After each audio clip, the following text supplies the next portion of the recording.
Hello and good day.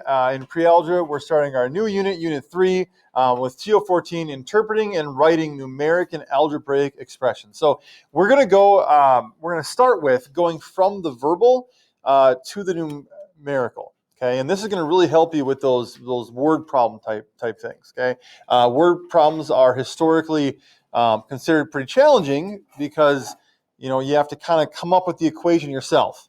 Okay, what operations are in there, what terms are important, what order does everything go in, and then you have to solve it. So that's kind of what CO14 is geared to today, is talking about what sorts of words, what sorts of phrases kind of mean the various operations. So we're going to start with an expression. An expression is basically get my ink turned on here. It's a mathematical statement. Okay, a mathematical statement. I can write mathematical neater than that. Mathematical statement. Okay, it doesn't become an equation until we add the equal sign. Right?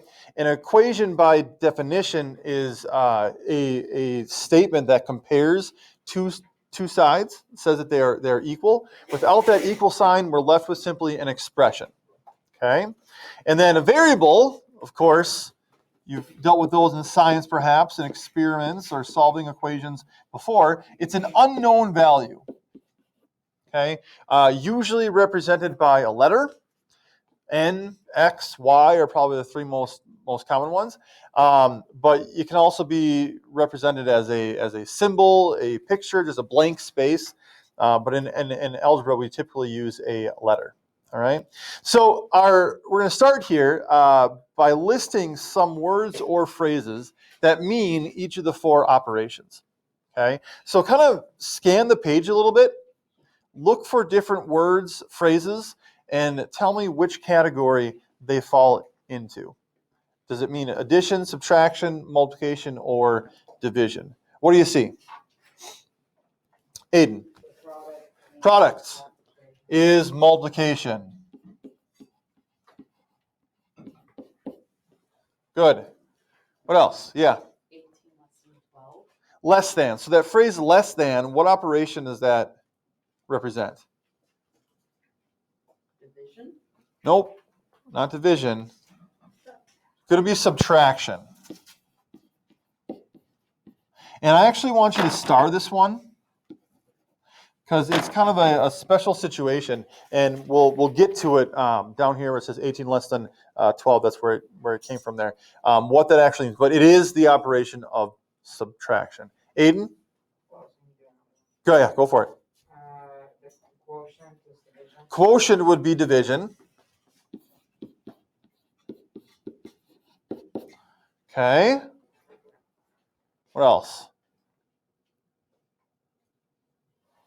John. Twice, what would that fall under? Right. Twice. Another one you might see is triple. Okay. Twice would mean multiply by 2. Triple, multiply by 3. Quadruple, multiply by 4. Yeah. Difference, what is that under? Subtraction. Difference. Good, yeah. Sum. Under addition. Not S-O-M-E, but S-U-M. Sum. Addition. Aiden. Group is under division. So group is kind of, it can belong to either multiplication or division depending on what comes before or after it. So if you see the phrase groups of, okay, 6 groups of 8 would be 48. You'd be multiplying there, 6 times 8. But if you were to see into groups of, okay, 48 put into groups of 6, that'd be 48 divided by 6, be 8 per group. So the groups is a little bit tricky. If you see into groups, that's division, but just groups of by itself, that would be multiplying. Connor, you had your hand up. Sorry? Greater than or more than is probably how you'll see it more commonly, but yes, addition, more than. Any others that you see on there?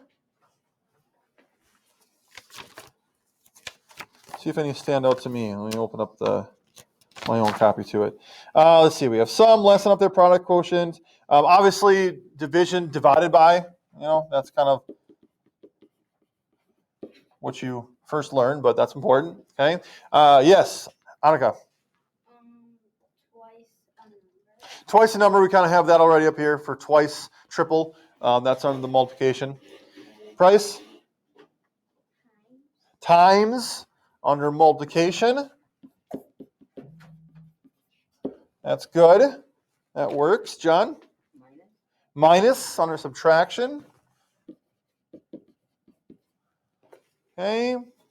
Plus would be addition, right? Kind of the more common ones. Any others you see there? Oh, subtracted from. Okay. So I'm going to start this one too. So the word subtracted, okay, is going to clue you into that you're going to be subtracting. But two words can come after subtracted that are actually going to change things slightly. One is subtracted from, and the other one is subtracted by. Subtracted from versus subtracted by. Both of them mean subtraction, but they change what you're doing slightly. And we're going to talk about that when we talk about less than in just a little bit. Okay, I think that's all of them. Anybody see anything that I missed? I don't think. No. Okay. All right. So let's talk about less than and subtracted by versus subtracted from. Anyone need these notes up here yet? We're good. Okay. So let's go down to 18 less than 12. How would you write that as an expression? 18 less than 12. What do you think, Connor? That's kind of how it looks, right? But think about this. 18 less than 12. What that's actually stating is that you're starting with 12 and you're taking 18 less than that, 18 away from that. So the reason why I do star less than is because when you see that phrase, you actually have to switch the order that your numbers are given to you in. We read it as 18 less than 12, but it's written as 12 minus 18. Okay? Because we're taking 18 less than a given number, in this case, 12. Same thing with subtracted by versus subtracted from. If I wrote 18 subtracted by 12, that's different than 18 subtracted from 12. How would you write 18 subtracted by 12, do you think? 18 subtracted by 12. G? 18 minus 12. But if I change that word by to from, 18 subtracted from 12, what is that saying? 18 subtracted from 12. Ifan? 12 minus 18, right? So pay close attention, with subtraction especially, to what the phrase is saying and the order that you're going to put the numbers in. Okay? So watch out for that. There you go. All right. So let's do the other ones on this top row here. The sum of 9 and 7. How would you write that as an expression? The sum of 9 and 7. What's that going to look like as a mathematical expression? Connor? 9 plus 7. Would it be okay to reverse that and write 7 plus 9? Yes. Because with addition, it doesn't matter what the order the values are in. Okay? You're still going to get 16 either way. 18 less than 12, already talked about that one. This one does need to be in the order of 12 minus 18, because with subtraction, order matters. 18 minus 12 is a different answer than 12 minus 18, right? So for this one, there's only one way that you could write it. 12 minus 18. The product of 3 and 6. The product of 3 and 6. What's that going to look like? The product of 3 and 6. 3 times 6. Is it okay to reverse things with multiplication? Yeah. Yes. 3 times 6, 6 times 3. Either one's fine. How about the quotient of 36 and 3? The quotient of 36 and 3. Aiden? 3 divided by 36. No. The division order does make a difference. If we say the quotient of 36 and 3, this means that we're taking 36 divided by 3. Or as a fraction, that 36 would be the numerator. Okay? Which is different than 3 divided by 36, right? 36 divided by 3 is 12. 3 divided by 36 is 1/12. Very different values. So with addition and multiplication, they are interchangeable. The order doesn't really matter. With subtraction and division, it does. Okay? And with division, whatever number's listed first, that's going to come first, either in fraction form or horizontally. With subtraction, you do have to pay attention to what the phrase being used is. Okay? Whether it's going to be in that order or reversed. How about 18 groups of a number? Groups of, is that multiplication or is that division there? 18 groups of a number. John? We're multiplying, right? 18 groups of a number. We don't know what that number is, so we can just represent it using n. And typically, when you've got a variable that you're multiplying by a number, notice there's no operation written there, right? It's just understood that that number times the variable, when they're smashed together like that, it's multiplying, but we don't have to write it. Could we reverse this to do n times 18? Yes, we could, because when you're multiplying, order doesn't really make a difference. But if we did that, then we would need to put the multiplication symbol there. So typically, you'll see the number come first, called the coefficient, and then you'll have the variable come after that. This one's a little bit interesting here. The difference of twice a number and 8. The difference of twice a number and 8. What is that saying? I mean, we see the word difference, which means we're subtracting, right?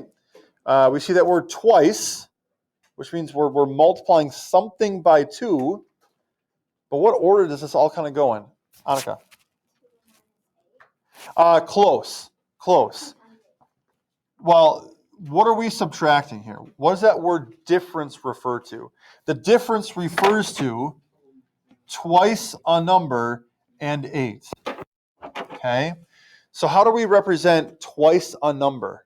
Not just 2, but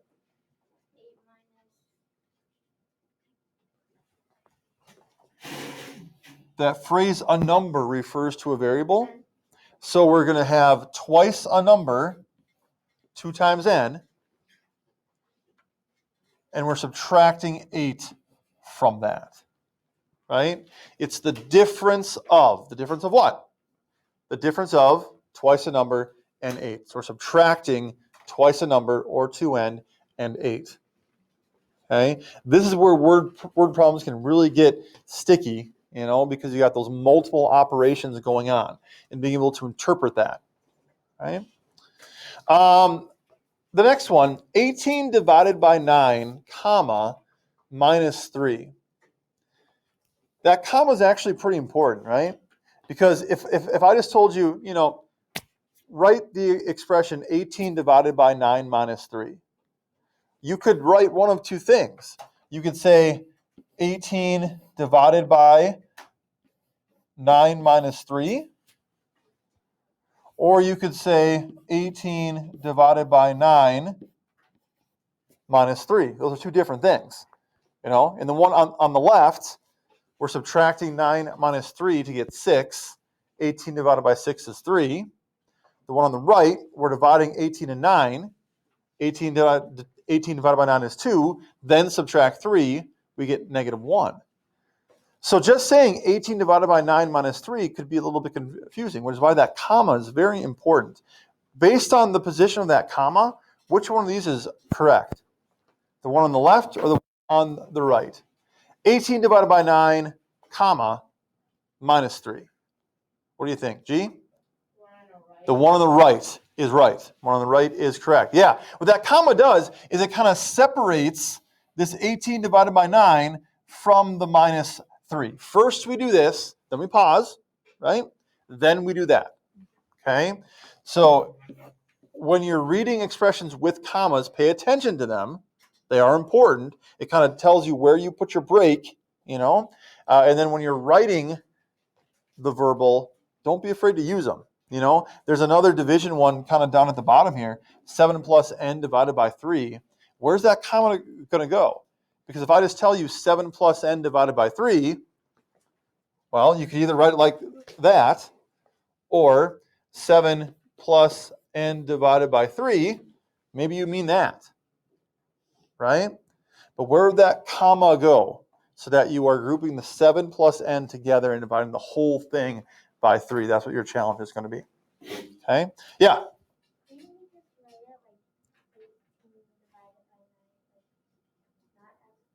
Horizontally? Yes. If you want to write it horizontally, you could also have 18 divided by 9 minus 3. That would be fine. Okay? Order of operations, you divide 18 by 9 first anyway. So that would work out. Okay? Go ahead and look at those next 3. We'll pause the video so that you can kind of work on them, then we'll go over them together. But those next 3 there, 3 times a number, comma, plus 8, a number plus 8, comma, times 3, and then a number subtracted from 14. Go ahead and write the expression that each of those phrases describes, and we will resume shortly. All right, and we are back going over some answers for these last 3 verbal phrases here. We put 2 answers up. One of them's correct, one of them's incorrect. And what we're looking for here is either the comma or the correct order. So 3 times a number, comma, plus 8. Raise your hand if you think the top expression is correct for 3 times a number, comma, plus 8. Okay, how about the bottom one, where the n plus 8 is in parentheses? The top one's correct, so job well done. But majority of you raise your hand for that one. And the reason why it's right is because what this comma is telling us to do is that we got to do this first. Okay, we got to do this first. So where we're multiplying 3 and a number, and then adding 8. Whereas the bottom one here says we're adding in an 8 first, and then multiply by 3. Okay, but 3n plus 8 without parentheses is the correct way to go. Second one, a number plus 8, comma, times 3. Raise your hand for the top one without parentheses. N plus 8 times 3. How about the bottom one? Bottom one's correct. Okay, a number plus 8, comma. We're doing that first, which is what those parentheses tell us we should be doing. Okay, a number plus 8, comma, times 3. Question?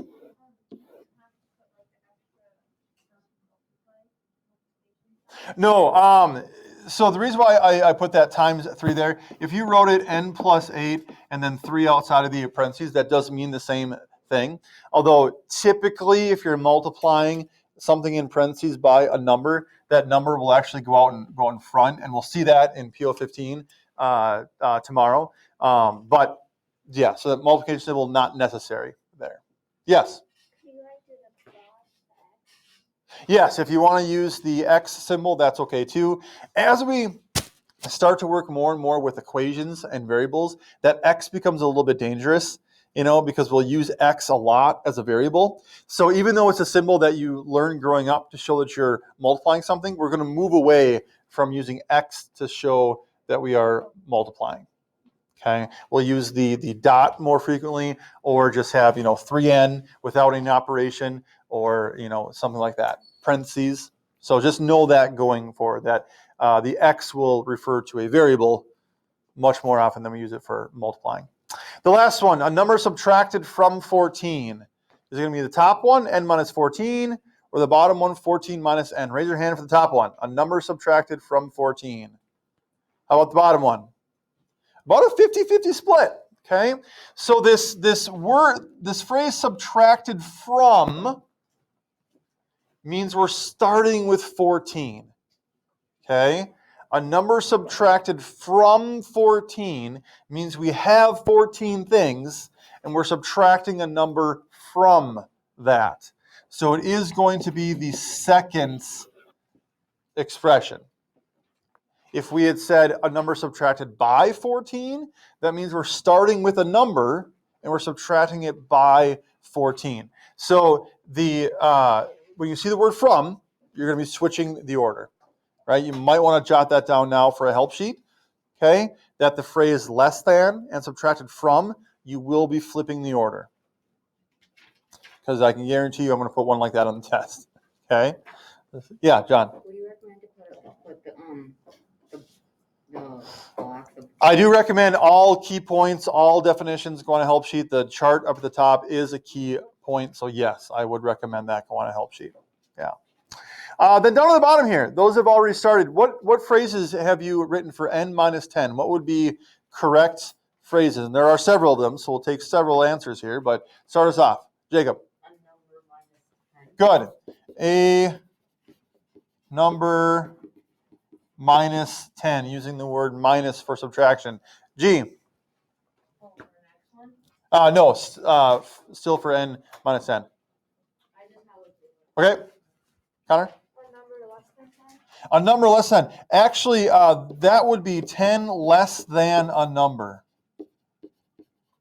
Okay? Because that phrase less than means that you're going to be flipping the order that it's written in. 10 less than a number means we're starting with a number and taking 10 less than that. You know, if you've got, say, 18 tater tots, right? And I say, I've got 10 less than you. 10 less than 18 means you're going to take 18 minus 10, right? I would have 8. 10 less than you. We're starting with that second part, okay? And then taking away from the original number. So that less than, again, tricky, but it's that reverse order, okay? Yeah? You said a number subtracted from. So that would also be 10 subtracted from a number. These two phrases right here, less than and subtracted from, are going to be in the opposite order as the expression. Because again, we're starting from a number, we're starting with that n, and subtracting 10 from that. Yes? A number subtracted from 10 would be 10 minus n. Because we're taking a number and subtracting it from 10. Okay? If you wanted to say a number subtracted by 10, that would work.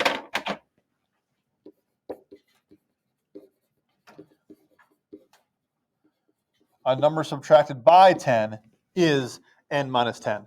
So just, again, on a help sheet, okay, go into the test knowing, remembering that these two phrases, less than and subtracted from, are going to be the opposite order. Then the verbal and the expression will be in opposite order. The expression is n minus 10, less than subtracted from, the 10 is written first. Okay? Anna? The difference of a number and 10 works too. Okay? Yeah, subtraction can be tricky with that order piece. All right? X plus 5. How would you write x plus 5? Give me some options here. Maggie. A number plus 5. That works. G. A number greater than 5 or more than 5. Either of those would be fine. The sum of a number and 5, yes. For this one, could you write 5 plus a number and still be right? Technically, yes, right? Because with addition, that order doesn't matter. With addition and multiplication, that order is not important. It's just with subtraction and division that we got to be careful. Any others that you want to throw out there? No? Okay. The next one there. Ooh, we got parentheses, which means with those parentheses, we'd better make sure that we're using a comma so that we know what's being done first. Okay, so when you read say your verbal, make sure you insert, tell me where that comma is. Sasha? 2 plus number, comma, times 4. Good. 2 plus a number, comma, times 4. Right? That tells us that we are adding 2 and a number first, get that sum, and then multiply by 4. Good. Annika? 4 times, comma, 2 plus. Okay, good. Yeah, you can put that 4 times first, but technically to be most grammatically correct, we would say 4 and then put the comma there, rather than 4 times, comma. It's just 4 times a number plus 2. That's kind of being nitpicky. If you did put the comma after times on a test, I would mark it wrong, because you're thinking correctly, but grammar police here, technically that comma after the 4. Aiden. The sum of a number and 2, comma, the product of 4. Yeah, and it probably best to say times 4 after that, but yeah, the sum of a number and 2, comma, times 4. Excellent. Excellent. Any others? Okay. How about the last one, dealing with division here? And even though there aren't any parentheses written, remember, when you've got a fraction, it's as if there are parentheses around the numerator and the denominator. So since there's 2 terms, there's something going on in the numerator there of that fraction. It's as if there are parentheses around it, even though they aren't technically written. Okay? Price. 7 plus a number, comma, divided by 3. Good.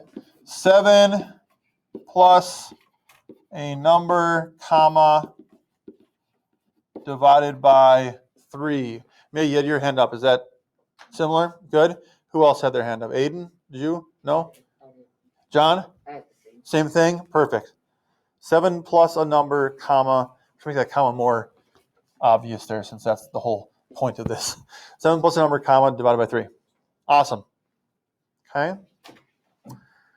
How we feeling about this? Good? Yeah? Okay.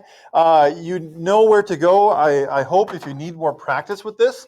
There are 2 places that you can look. Either go to the top of your binder page. There's a text box there that tells you where in the book you can find this. 1.3 stands for Chapter 1, Section 3. So if you want more practice from the textbook, where it's got explanation, homework problems, perhaps even answers in the back of the book. I'm not sure if your book does that. I think it does. But Chapter 1, Section 3 is where in the book you can look.